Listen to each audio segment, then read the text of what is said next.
बिस्मिल्लाहिर्रहमानिर्रहीम। दोस्तों, आज पब्लिक चॉइस की जो इकोनॉमिक रिफॉर्म से मुतालिक डिस्कशन है, उसकी आज तीसरी एपिसोड है। और आज जो हमारे गेस्ट हैं, कमाल मियाँ साहब। आप डायरेक्टर हैं फास्ट केबल्स लिमिटेड के, बिजनेसमैन हैं बेसिकली, और कॉरपोरेट लॉयर भी हैं, और हार्वर्ड लॉ स्कूल से इन्होंने जो है ग्रेजुएशन की हुई है, और इन्वेस्टमेंट बैंकर के तौर पर जो है गल्फ कंट्रीज में काम करते रहे हैं। इनकी पब्लिकेशंस भी हैं, लाहौर चैम्बर ऑफ कॉमर्स में भी उसके डायरेक्टर्स में शामिल रहे हैं। प्राइम मिनिस्टर के जो एडवाइजरी टीम है मॉडर्नाइजेशन और रिफॉर्म से मुतालिक, उसका भी हिस्सा रहे हैं। और जो दिलचस्प बात है वो ये है कि इतने डाइवर्स बैकग्राउंड के बावजूद जो है मतलब इन्वेस्टमेंट बिजनेस में मतलब काम कर रहे हैं। पाकिस्तान इलेक्ट्रिक केबल मैन्युफैक्चरिंग के ये डायरेक्टर हैं, जो पाकिस्तान में मतलब लीडिंग प्रोग्रेस दे रही है। और इनको मदऊ करने का बेसिक पर्पज़ यही इनका डाइवर्स बैकग्राउंड है कि एक तो बिजनेसमैन भी हैं, दूसरा लॉ से अंडरस्टैंडिंग है, गवर्नमेंट की पॉलिसीज़ को समझते हैं, और जो वर्ल्ड अफेयर्स हैं, जो मतलब यूएई के अंदर इन्वेस्टमेंट बैंकर के तौर पर काम करते हुए यकीनन इनका जो डिफरेंट इकोनॉमिक पॉलिसीज़ और उनके बिज़नेसेस पर जो इम्पैक्ट है उनकी ऑब्जर्वेशन और स्टडी होगी। तो सर, मैं आपको खुशामदीद कहता हूँ। Thank you very much, Zishan. I am pleased to be with you.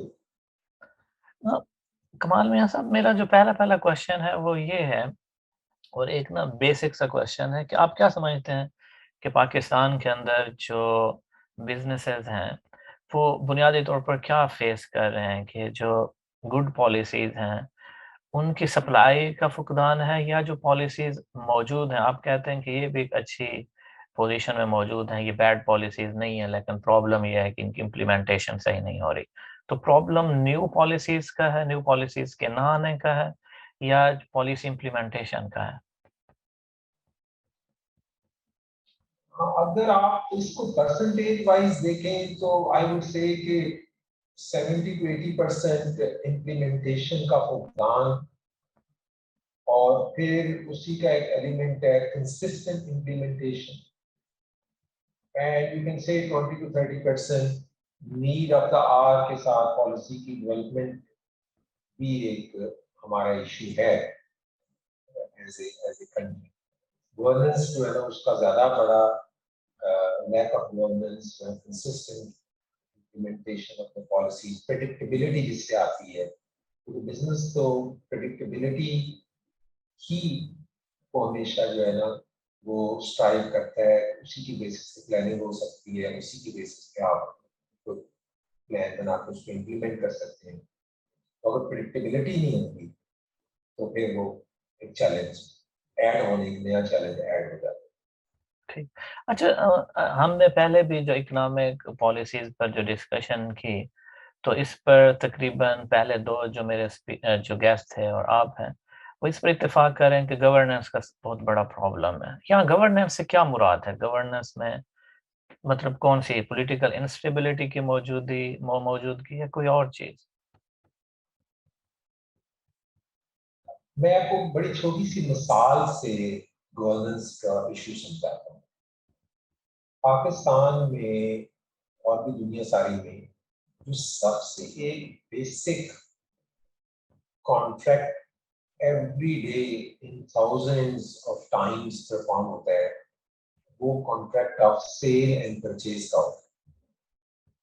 आप एक ऑनलाइन शॉप पे आप एक आइटम खरीदते हैं, या आप एक जाके दुकान पे आइटम खरीदते हैं, तो उस एक आइटम के खरीदने के बीच में सैकड़ों जो है ना वो कॉन्ट्रैक्ट परफॉर्म हुए होते हैं। उस आइटम को जिससे आपने खरीद लिया, उसने एक सप्लायर से वो ली है, उस सप्लायर ने उस आइटम को बनाने के लिए शायद 10 सप्लायर से उसके रॉ मटेरियल्स खरीदे हैं। तो there is a purchase and sale contract happening at each and every step in the country all the time. And that is the basis of your economy, basis of your economic activity. और world bank की जो ease of doing business की ranking है, उस पे हमारी जो 2-3 ranking बहुत खराब है, उसमें से एक एनफोर्समेंट ऑफ कॉन्ट्रैक्ट्स की रैंकिंग है। तो that gives you an idea कि हमारे यहाँ गवर्नेंस का चैलेंज क्या है। गवर्नेंस का चैलेंज है कि जो बेसिक हमारे कॉन्ट्रैक्ट्स हैं, चाहे वो small contract of buying and selling on credit है या कोई इस तरह के और बड़े कॉन्ट्रैक्ट्स हैं, उनकी enforcement is a big governance challenge. उसकी एक मिसाल ये आगे हो सकती है कि चेक के ऊपर पेमेंट जो है उसके ऊपर इन्फोर्समेंट जो है ना, वो इस वक्त स्मॉल एंड मीडियम बिजनेसेस का सबसे बड़ा चैलेंज बना हुआ है। सबसे ज्यादा बिजनेसेस जो फेल होते हैं वो लिक्विडिटी क्रंच की वजह से होते हैं, और वो लिक्विडिटी क्रंच इसलिए आता है क्योंकि वो उधार पे चीज बेचते हैं तो उनको पेमेंट नहीं होती, and then they have no more working capital available to them, especially the small and micro and new businesses, and then they end up doing belly up simply because उनको जो सिस्टम ने support देनी थी वो system unfortunately support नहीं दे पा। ठीक है, ठीक है। तो मतलब गवर्नेंस का मतलब आपके यहाँ ये है कि कॉन्ट्रैक्ट इन्फोर्समेंट और ईज ऑफ डूइंग बिजनेस का प्रॉब्लम है। तो अच्छा, जब आप ये मैंने आपको एक मिसाल दी है, देखिए एक गवर्नेंस एग्जाम में बहुत सारी चीजें आती हैं, but I would focus on something which is I would say have the maximum impact. मसलन गवर्नेंस में सिक्योरिटी इज एन इशू, लेकिन सिक्योरिटी के लिए there are 10 ways to deal with it and it might not be an issue। अगर आपने ranking करनी है तो it might not be the top 3 issues। अभी अल्हम्दुलिल्लाह पिछले 5-7 साल में बहुत ज्यादा चीजें जो पहले हमें चैलेंजेस थे, जब टेररिस्ट एक्टिविटीज पाकिस्तान में अनफॉर्चुनेटली हो रही थी, तो security was one of the top agenda item थी सबके लिए। इकोनॉमिक एक्टिविटी में डिसरप्शन थी, सारे लोग जानते हैं कि कितने 100 बिलियन के हमें लॉसेस हुए because of that terrorist activities जो मुल्क में उस वक्त हो रही थी बैक इन अ डेकेड अगो, लेकिन अब वो नहीं है। इस तरह और भी चैलेंजेस हैं, but I wanted to bring something which is the fundamental challenges में से चैलेंज आता है। ठीक है। अच्छा, जो पॉलिटिकल इकोनॉमी का लिटरेचर है, इसी वजह से मैंने ना इस टर्म की आपसे वजाहत चाही कि पॉलिटिकल इकोनॉमी का जो लिटरेचर है वो गवर्नेंस से मुराद ज़्यादातर ना डेमोक्रेसी की तरफ बात को ले जाता है कि गवर्नेंस फेलियर्स मीन्स के ना जो पॉलिटिकल रजीम है दैट्स नॉट प्रो पीपल और pro market kind of stuff. तो आप इसको ओवरऑल इन मानों में लेंगे कि इसका जमहूरियत से कोई ताल्लुक है? आपकी आप देखिए, I agree with you also and I may not agree as well. ये वो मैक्रो लेवल की बात है। यस, यू वुड से कि अच्छा वो एनफोर्समेंट ऑफ कॉन्ट्रैक्ट क्यों नहीं हो रही, अच्छा उसकी कॉज क्या है। ओके, उसकी कॉज है जी कि हमारे इंस्टीट्यूशंस वर्क नहीं कर रहे। इंस्टीट्यूशन में सबसे बड़ा इंस्टीट्यूशन जो डेमोक्रेटिक सेटअप में होता है वो इंस्टीट्यूशन पार्लियामेंट है।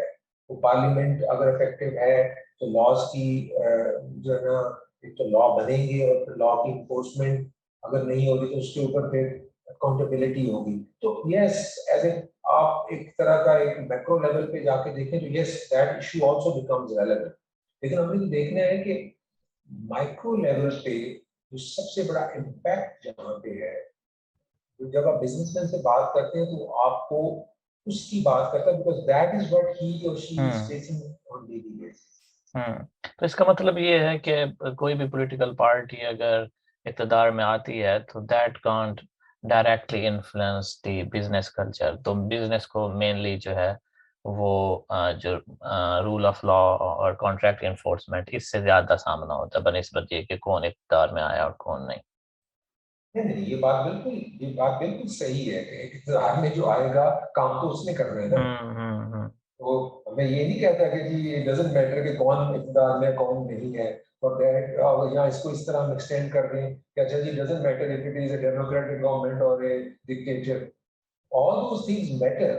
it ultimately matter है क्या करता है कि वो ना सिर्फ एक टैग लाइन चेंज हुई है या एक पर्सनैलिटी चेंज हुई है, या वाकई जो एक एजेंडा था या जो एक कह लें कि मैनिफेस्टो था जिसके तहत एक चेंज है गवर्नमेंट आती है, उसकी इम्प्लीमेंटेशन के थ्रू ग्राउंड लेवल पे कोई रियलिटी में जो है ना चेंज आई है और लोगों को कोई उसका रिलीफ मिला है, तो आई थिंक वो इम्पैक्ट तो उसका तभी नजर आएगा जब एक्शन ऑन ग्राउंड होगा। आई कैन से कि जी यस, जनरली लोग आजकल बात करते हैं जी corruption कम है या ज्यादा है. What difference it makes to the people if they still struggle in getting the relief they sought, which they were struggling 10 years ago. तो अल्टीमेटली आप करप्शन को किस नजर से देखते हैं? आप करप्शन को इस नजर से देखते हैं कि उससे पीपल की लाइफ कितनी ज्यादा चेंज हुई है या अफेक्ट हुई है, बेहतर हुई है, या इस नजर से देखते हैं कि अच्छा बड़े ही हाई काइंड ऑफ लेवल के एक हेडलाइन स्कैंडल्स पिछले लेट्स से 2 साल में कितने आए as compared to वो पिछले 5 साल में कितने. I mean, this kind of discussion doesn't really then give you the focus which you're looking for when it comes to the economy, real economy में क्या है. जी हाँ.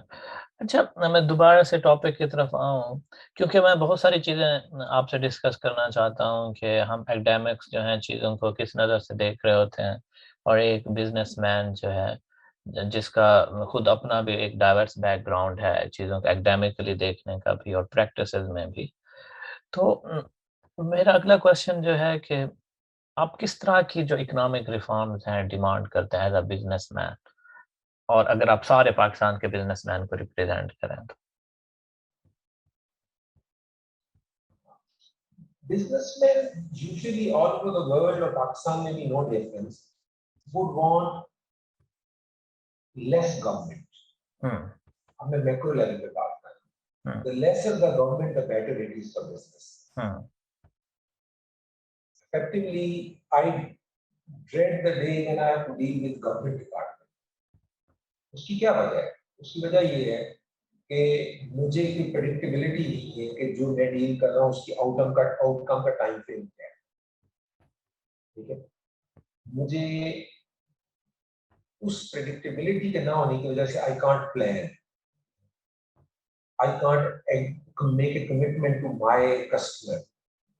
ठीक है, तो ये सारी चीजें जो है ना, इसलिए businessman, one thing all businessman world over would want in Pakistan is no different, lesser the government better it is. Government का फंक्शन जो है वो 3-4 बेसिक चीजें प्रोवाइड करना है. उसके अलावा बाकी चीजें गवर्नमेंट हमेशा उसकी कॉस्ट ऑफ डूइंग बढ़ती है अगर गवर्नमेंट को अपने हाथ में. तो एक तो ये बात है कि we want less the government the better it is. दूसरी, कंसिस्टेंसी इन पॉलिसी. आप आज एक प्लान करते हैं तो 2 साल बाद मैच्योर होगा वो प्रोजेक्ट. आपको आपने अगर आज एक मशीन ऑर्डर करनी है तो उसको 6 से 8 माह साल की आपको डिलीवरी टाइम मिलेगी. फिर उस मशीन को लाके आप लगाएंगे, फिर वो फिनिशिंग होगी, तो you are effectively looking at 2 year plan. तो अगर आपको 2 ईयर प्लान का ये नहीं पता कि 2 साल में गवर्नमेंट की policy regarding different macro level जो फैक्टर्स है जो गवर्नमेंट के कंट्रोल में क्या रहेगी, हाउ कैन यू प्लान. तो एक कंसिस्टेंसी इन पॉलिसी में लॉन्ग टर्म भी बड़ा जरूरी है.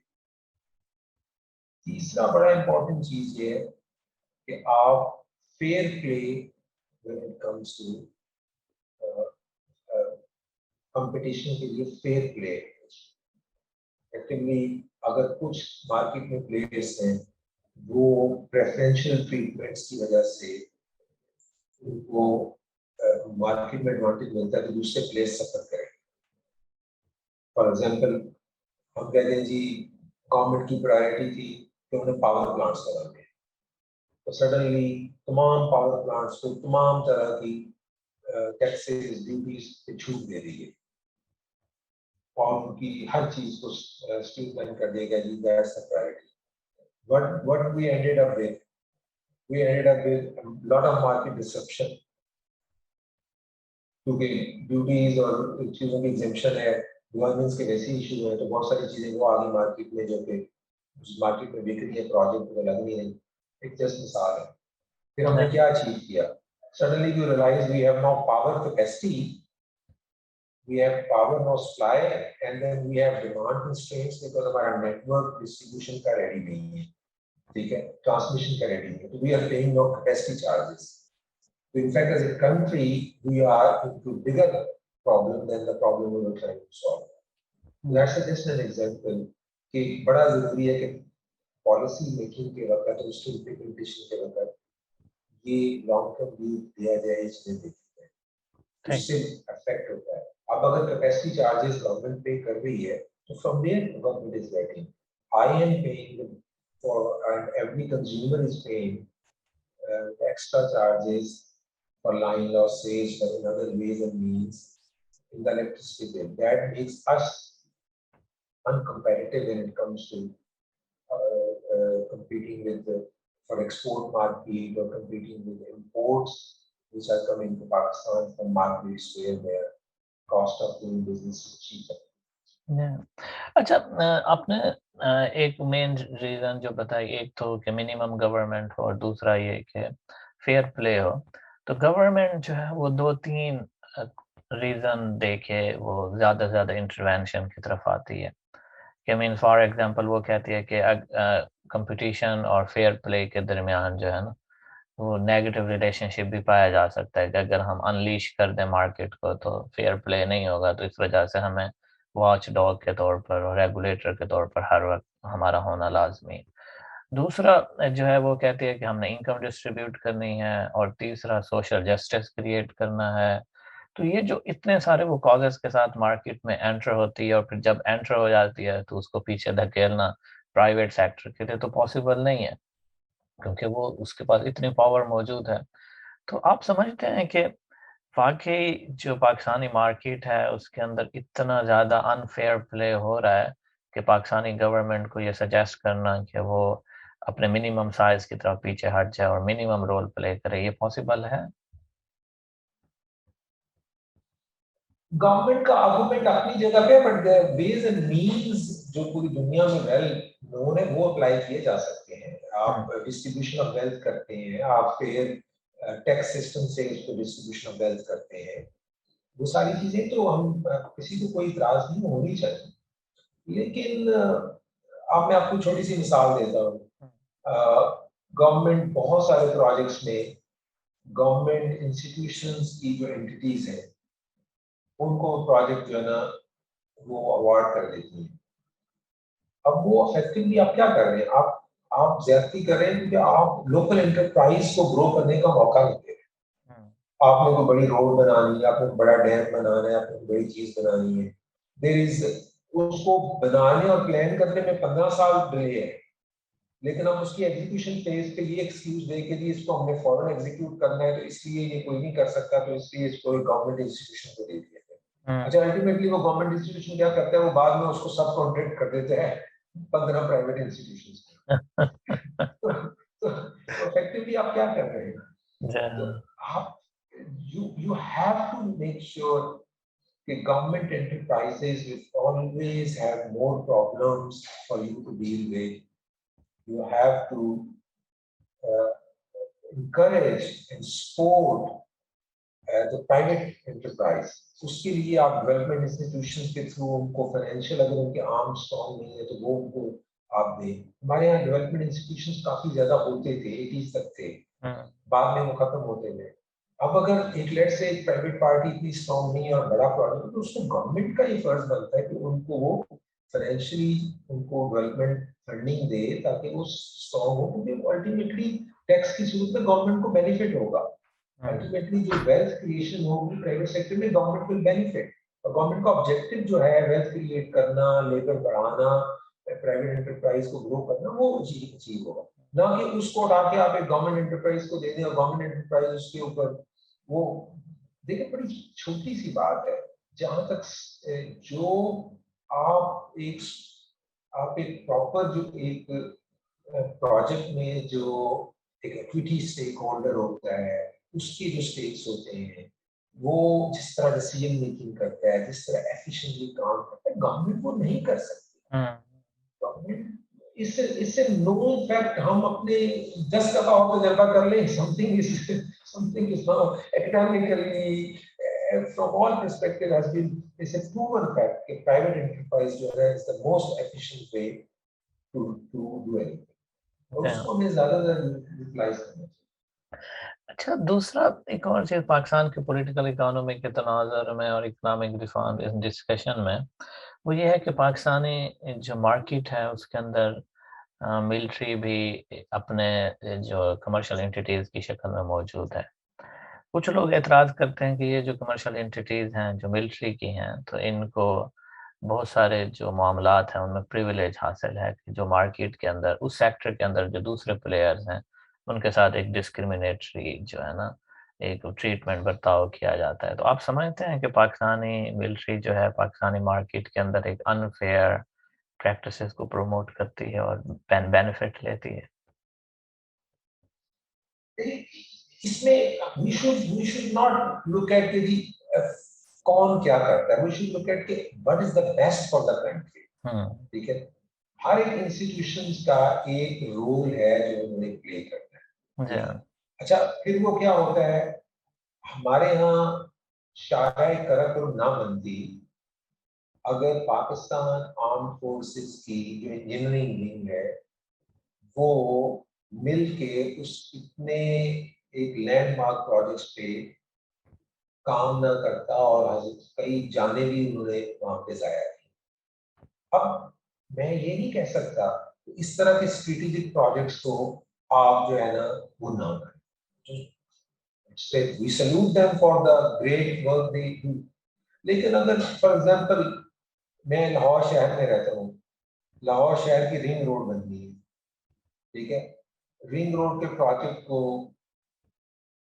there are 15 other options available, so why we really need to move our precious resources of our engineers from the Pakistan Army to do that job. तो हमें हमें बड़ा ही honestly, candidly, with open heart and eyes हमें देखना है कि where we can do what we can do in the best way. अब defence industry की बात कर लें, पाकिस्तान डिफेंस इंडस्ट्री में जितनी पाकिस्तान ने प्रोग्रेस की है, पाकिस्तान ना करता अगर जो हमारा इंस्टीट्यूशन है जो उसको जिसने एस्टेब्लिश किया और जिसने उसको प्रोपोगेट किया वो अगर उसमें ना रोल प्ले करता। लेकिन क्या पूरी दुनिया में डिफेंस इंडस्ट्री ऐसे ही रहेगी? सारी सारी बाद में उसके स्टेजेस आते हैं, फिर आगे हमें वो चीजें जो हमें करनी चाहिए कि नहीं की, और उसका फिर एक्चुअली काउंटर प्रोडक्टिव हो जाता है। इस वक्त बहुत ज्यादा जो कैपेसिटी चाहिए वो नहीं है उस इंडस्ट्री में, क्योंकि private enterprise for various reasons, I am not blaming कि ये उनकी जो डिफेंस प्रोडक्शन इंडस्ट्री उनकी गलती की वजह से नहीं, वो तो बहुत इनकरेज करते हैं कि प्राइवेट एंटरप्राइज आए और हमें हमारा हाथ बिठाए और इस इंडस्ट्री को नेक्स्ट लेवल पे लेके जाने में रोल प्ले करें। Ultimately somewhere down the road हमने उस चीज को as a basic policy framework का हिस्सा शुरू से नहीं बनाया, उसकी वजह से हम उस पे पीछे रह गए। अगर शुरू से वो पॉलिसी फ्रेमवर्क का वेल थॉट ऑफ प्लान हिस्सा होता तो हम शायद वही ऑब्जेक्टिव ज्यादा अच्छे तरीके से अचीव कर लेते। जी हाँ, तो यानी मतलब ये हुआ कि जो जो कॉन्स्टिट्यूशन है, अगर उस पर इदारे काम करें तो जो मार्केट के अंदर जो है कंपटीशन की फिजा कायम हो सकती है। तो ये बहुत सारी चीज़ें हैं कि बावजूद कि गवर्नमेंट प्राइवेट सेक्टर पर इल्ज़ाम देती है कि वो अनफेयर प्रैक्टिसेस को प्रमोट करते हैं और हमें आगे बढ़कर उनको कंट्रोल करना है। समझने की बात ये है कि गवर्नमेंट इंस्टीट्यूशन के पाकिस्तान में इस तरह के कोई, मेरा नहीं ख्याल पाकिस्तान में इस तरह के कोई बहुत ज्यादा गवर्नमेंट ने इल्जाम दिए। अगर आप हेडलाइंस, अखबारों की हेडलाइंस और सुर्खियों के पीछे जाएं तो प्राइवेट सेक्टर एक तो हमारे यहाँ बहुत ज्यादा बिकॉज ऑफ वेरियस पॉलिटिकल की पॉलिसीज की वजह से प्राइवेट सेक्टर बहुत ज्यादा ग्रो ही नहीं कर सका। ठीक है, बीच में जो हमारे यहाँ डिफरेंट चीजें होती रही। प्लस ये है कि देखिए we should not underestimate the role which government institutions play in at the initial phases of establishment of any institution या industry. क्या कोई प्राइवेट एंटिटी पाकिस्तान स्टील लगा सकती थी? नहीं लगा सकती थी। क्या कोई प्राइवेट एंटिटी आपका जो एटॉमिक पावर प्लांट्स हैं वो लगा सकती थी? नहीं लगा सकती थी। सेम अदर एग्जांपल्स, वो एक रोल बड़ा इंपॉर्टेंट होता है, वो प्ले किया जाता है। उसके बाद बहुत जरूरी है जो हमारे यहाँ, आई थिंक बेसिकली उसकी वजह ये रही है कि हमारे यहाँ कंसिस्टेंसी ऑफ पॉलिसीज ना रहने की वजह से, हमारे यहाँ बैड गवर्नेंस की वजह से, करप्शन की वजह से, इंस्टीट्यूशन वीक होने की वजह से, वो चीजें बाद में ट्रिकल डाउन जो उसका इम्पैक्ट आता है वो नहीं आ सका। और अब ये हुआ है कि हमारे वही स्टेट ओन्ड एंटरप्राइजेस एसओईज जो है वो अच्छी भली अब एक आपकी वो बन गए हैं प्रेशियस रिसोर्सेज का एक वो ड्रेन हो रहे हैं वहां पे उनको उनके through. But that has become a biggest problem. In fact, yesterday's headline from our finance minister was that SOEs are our biggest now drain of our resources and our head. मियां साहब, basically मैं इस तनाजुर में कह रहा था कि देखें, पाकिस्तान के अंदर कोई भी अगर मार्केट फेलियर आता है इन टर्म्स के, फॉर एग्जांपल कि आटे का बहरान आ गया, पेट्रोल का बहरान आ गया, चीनी का बहरान आ गया, कोई भी बहरान आ गया, अगर हम उसके रूट कॉजेज़ की तरफ जाते हैं तो हमें पता चलता है कि बेसिकली जो इम्पोर्ट पॉलिसीज़ हैं, ये बेसिकली गवर्नमेंट का डिले था इम्पोर्ट परमिट जारी करने में, या इम्पोर्ट पॉलिसीज़ इतनी बैड हैं कि उनकी वजह से ये मतलब जो है कमी पैदा हुई मार्केट के अंदर सप्लाई की। लेकिन गवर्नमेंट जो है फ़ौरन आकर पब्लिक में कहती है कि माफिया मौजूद है, और कोई भी सेक्टर ऐसा नहीं, चंद ही सेक्टर बच गए हैं, वरना सबको माफिया का ना मतलब लक़ब गवर्नमेंट दे चुकी है। तो मैं इसी वजह से मैं कह रहा था कि गवर्नमेंट मुसलसल इल्ज़ाम लगाती है कि भई ना मार्केट के अंदर अनफ़ेयर प्रैक्टिसेज़ हैं और मुझे एक सख्ती के साथ इसको कंट्रोल करना है। जबकि हो ये रहा होता है कि गवर्नमेंट के अपनी बैड जो पॉलिसीज़ हैं उनके कॉन्सिक्वेंसेज़ होते हैं। जी, मैं एग्री करता हूँ आपके साथ। जी हाँ। अच्छा, जो अगला क्वेश्चन है वो ये है कि फिर वही बात जो पाकिस्तान के अंदर मलिक रियाज़ बयानिया पॉपुलर है कि कोई भी कारोबार हुकूमती मदद के बगैर कामयाब नहीं हो सकता, रियासती सपोर्ट के बगैर, करप्शन के बगैर, ये वो। आप इस इत्तेफ़ाक करते हैं कि फेयर प्रैक्टिसेज़ के साथ एक एंटरप्रेन्योर कामयाब नहीं हो सकता? ये देखिए, एक तो हमारा जो टॉपिक है इससे थोड़ा हट के, दूसरा नेचर ऑफ कारोबार की भी बात है। अब जो रेफरेंस आप दे रहे हैं उस कारोबार में शायद बहुत ज्यादा गवर्नमेंट डीलिंग इन्वॉल्व है, जी ठीक है। हाँ। अब हमारे कारोबार में या फॉर दैट मैटर में बहुत ज्यादा प्राइवेट बिजनेस ओनर्स को जानता हूँ, मेरे फ्रेंड्स हैं, मेरे पास लाहौर चैम्बर ऑफ कॉमर्स में मेरे साथ कोलीग्स हैं या वैसे हैं। तो we hardly have any issue where we have to deal with the government, क्योंकि ultimately आप एक प्राइवेट एंटरप्राइज है, आपके 90% कस्टमर प्राइवेट हैं, आपके 90% सप्लायर प्राइवेट हैं, तो आप डिस्कोर्स को भी अब गवर्नमेंट ने एटलीस्ट कंपनियां बना के एक तरह का प्राइवेटाइज कर दिया है, और उनको भी अब वो चीज नहीं रही कि आपको बिजली का लाइसेंस देने के लिए या फोन की लाइन लेने के लिए भी सिफारिश करवानी पड़ेगी पॉलिटिकल एटीज में, या इससे पहले होता था। तो ये सारी चीजें अल्हम्दुलिल्लाह कोई ऐसी बात नहीं है। I think enterprise can run, can function if they have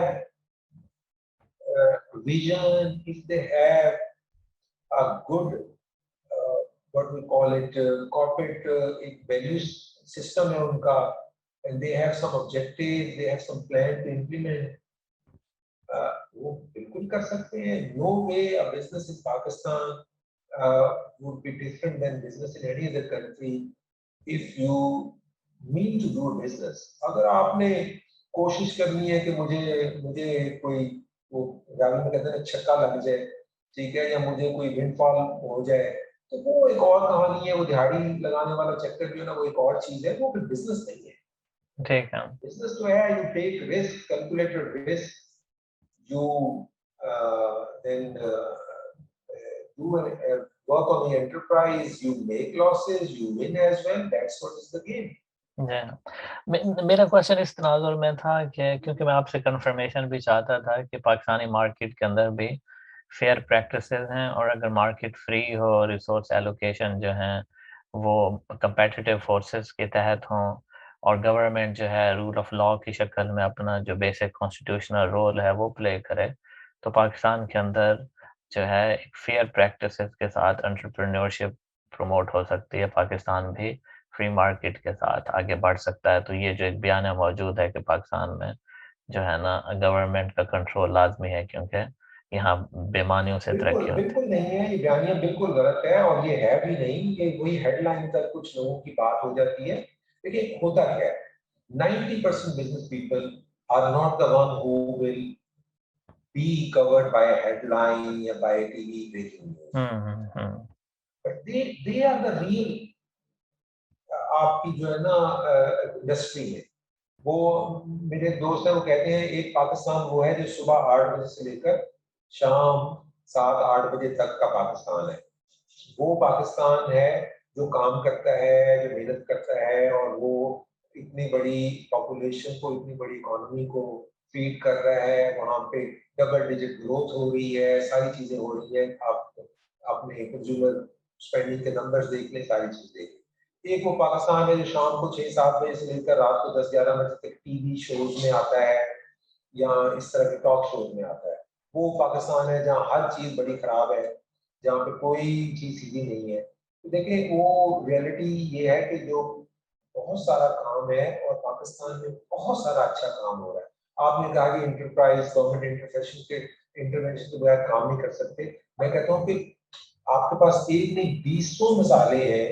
इस वक्त तो प्राइवेट इक्विटी इन्वेस्टमेंट पाकिस्तान से बाहर से भी पाकिस्तान में हो रही है, तो कम से कम अगर पाकिस्तान की इन्वेस्टमेंट को नहीं आपने देखना तो बाहर वाले को देख के लोग उसको मिसाल बना सकते हैं जी। कि there are 9 out of 10 businesses are functioning in Pakistan without any government problem or intervention or issues। वो इस वजह से कि वो मेहनत करते हैं, वो अपना काम करते हैं और वो फोकस करके जो अपना ऑब्जेक्टिव है वो अचीव करते हैं। आपने शुरू में मिसाल दी थी आटे की, उसकी चीनी की और एक दो और देखिए वो इंडस्ट्रीज है जो कि पहले ही हमारा जो सेटअप है उसमें सब्सिडाइज इंडस्ट्रीज है। गवर्नमेंट उसकी एक टारगेट प्राइस मुकर्रर करती है। डिसरप्शंस तो उसमें आप मुझसे बेहतर समझते हैं, आपकी ये फील्ड है। डिसरप्शंस तो उसमें हम खुद पहले क्रिएट कर देते हैं। वो तो मार्केट फोर्सेस पे तो गेम रहती नहीं है वो इकोनॉमी। अब शुगर वाले कहते हैं जी why do you set up a purchase price if you want us to then sell you at a fixed price, then पहले आप मेरी कॉस्ट क्यों बढ़ा देते हैं? आपने अगर सब्सिडाइज करना है तो आप उसको सब्सिडाइज कर दें परचेज प्राइस के मुझसे लेके, और अगर आपने किसान को सब्सिडाइज करना है तो किसान को आप गन्ने की प्राइस में सब्सिडाइज ना करें, किसान की जो इनपुट्स हैं उसके ऊपर सब्सिडाइज करें। ठीक है, तो एनीवे मेरा वो सब्जेक्ट नहीं है। I can't be I won't be able to really add value there. लेकिन डिसरप्शन वहां पे जो है ना वो इस वजह से नहीं है कि कोई लोग जो है वो वहां पे कोई गलत चीज कर रहे हैं। बहुत सारे जो ये इंडस्ट्रीज है ये मेरे क्लाइंट्स की हैं, वो हर साल मिलियंस ऑफ रुपीस की इन्वेस्टमेंट करते हैं अपनी अपग्रेडेशन में। वहां पे थाउजेंड्स ऑफ लोग जो हैं वो काम कर रहे हैं, उनके घरों के चूल्हे जल रहे हैं। तो there is a lot of value addition.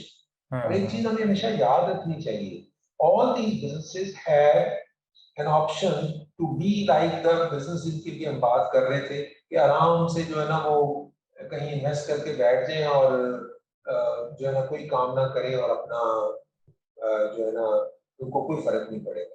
तो the people who are working, the people who are investing in Pakistan, the people who are creating jobs, वो लोग हैं जो एक्चुअली इस मुल्क की खिदमत कर रहे हैं, वो लोग हैं जो एक्चुअली इस मुल्क की इकोनॉमी को चला रहे हैं। अच्छा, और मैं हमें ये एप्रिसिएशन अनफॉर्चुनेटली गवर्नमेंट लेवल पे नहीं है। हमारे इंस्टीट्यूशंस में भी हमारी ब्यूरोक्रेसी है, में भी हमारी जुडिशरी है, में भी और इंस्टीट्यूशंस जो है वो ये एप्रिसिएशन उनको नहीं है कि जो बिजनेसमैन सुबह से लेकर शाम तक मेहनत करके एक मशीन या एक कोई दुकान या एक कोई एंटरप्राइज रन कर रहा है वो है जो पाकिस्तान की इकोनॉमी को चला रहा है, वो है जो टैक्स के थ्रू जो है ना सैलरीज का जो बिल है उसको फुट कर रहा है।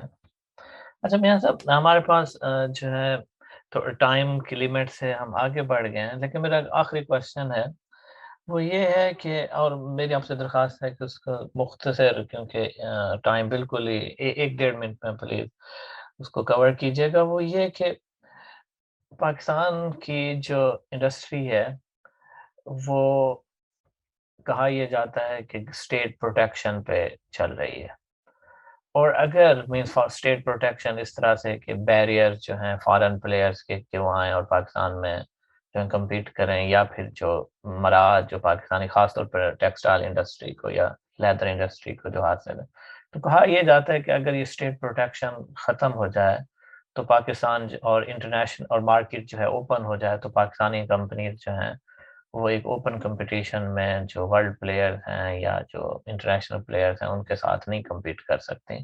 तो क्या ये बात दुरुस्त है? बड़ा इंटरेस्टिंग क्वेश्चन है, बड़ा ही रेलेवेंट क्वेश्चन। चैलेंज ये नहीं है कि पाकिस्तान की इंडस्ट्री को गवर्नमेंट कुछ सब्सिडीज दे रही है, चाहे वो एक्सपोर्ट के लिए है, चाहे वो ड्यूटीज लगी हुई है, इंपोर्ट लोकल इंडस्ट्री को प्रोटेक्ट करने के लिए इंपोर्ट पे ड्यूटीज लगी हुई है। चैलेंज ये है कि जिन ममालिक के साथ आप कम्पीट कर रहे हैं वो क्या कर रहे हैं। अब मेरी इंडस्ट्री में केबल्स एंड कंडक्टर्स में जो सबसे बड़ी इकोनॉमी है दुनिया की, चाइना, वो 15 से 17% रिबेट देता है ऑन एक्सपोर्ट।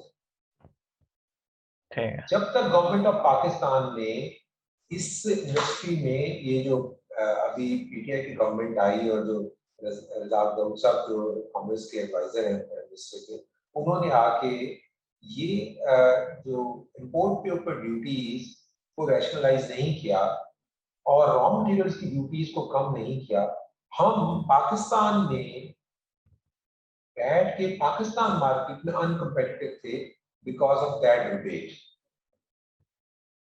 तो आप ये रियलिटीज है जो ऑन ग्राउंड देखनी पड़ती है। आप ये कह सकते हैं कि हमारी एक्सपोर्ट कमी होती है क्योंकि जो हमारी टेक्सटाइल इंडस्ट्री है उसको सब्सिडीज मिली हुई है, लेकिन टेक्सटाइल इंडस्ट्रीज का बड़ा ही बेसिक फॉर्मूला है on cost of doing business पे। वो कहते हैं जी आप बिजली कंपेयर कर लें, हमारे जो कंपेटिटर्स हैं वहां बिजली पर यूनिट कितने की है, आप 2-3 और चीजें कंपेयर कर लें वो कितने की है, तो आप बताएं अगर हमें आप सब्सिडाइज नहीं करेंगे एक्सपोर्ट हम कैसे करेंगे। And government is not naive, government is very smart, government sees what is the cost of getting that foreign exchange and how can we subsidize our industry and generate that foreign exchange rather than lose the industry also and then go and look for other means which are very difficult to difficult to arrange to have the foreign exchange.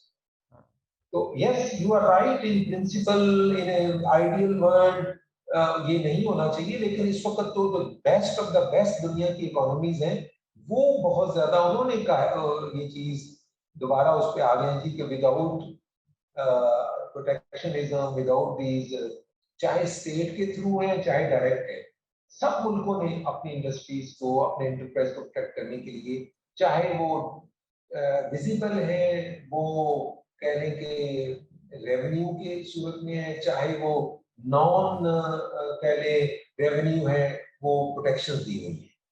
ठीक है। और हमें as Pakistan अपनी industry को भी ये करना पड़ेगा, और पिछले 3-4 साल में इस गवर्नमेंट ने किया है, रॉ मटेरियल्स की कॉस्ट जीरो पे ले गए हैं, उससे कंपेटिटिव हो गए हैं, फिनिश गुड्स की कॉस्ट को बेहतर किया है, ड्यूटीज को, उससे लोकल इंडस्ट्री पिछले 3-4 साल में बहुत सारे जो बंद यूनिट्स थे वो दोबारा ऑनलाइन आ गए। तो that actually is because of governments good policy कि लोकल मैन्युफैक्चरिंग बढ़ी है। बहुत सारी चीजें जो चाइना से मंगवा रहे थे अब वो लोकल बननी शुरू हो रही है because there is feasibility of those. Okay, बहुत शुक्रिया मियां साहब, और बहुत ही ज़बरदस्त सेशन रहा इन टर्म्स के हमें जो बिजनेस कम्युनिटी के साथ बात करने का मौका मिला। इससे पहले जो सेशन थे वो मतलब जो एकेडमिक्स थे, यूनिवर्सिटी प्रोफेसर थे, उनके साथ बातचीत हुई तो उनके एक मुख्तलिफ एंगल से उन्होंने इकोनॉमिक रिफॉर्म्स पर रोशनी डाली और आपसे बात करके जो रियल प्रैक्टिसेस हैं उनको समझने में मदद मिली। आपका बहुत शुक्रिया। और दोस्तों, आपका बहुत शुक्रिया कि आपने ये प्रोग्राम मुलाज़ा किया। तो अगला सेशन भी हमारी कोशिश होगी कि किसी बिज़नेस कम्युनिटी के किसी फ़र्द के साथ, किसी एंटरप्रेन्योर के साथ डिस्कशन और हम इकोनॉमिक रिफॉर्म्स को जो रियल प्रैक्टिसेस में समझने की कोशिश करें। बहुत शुक्रिया।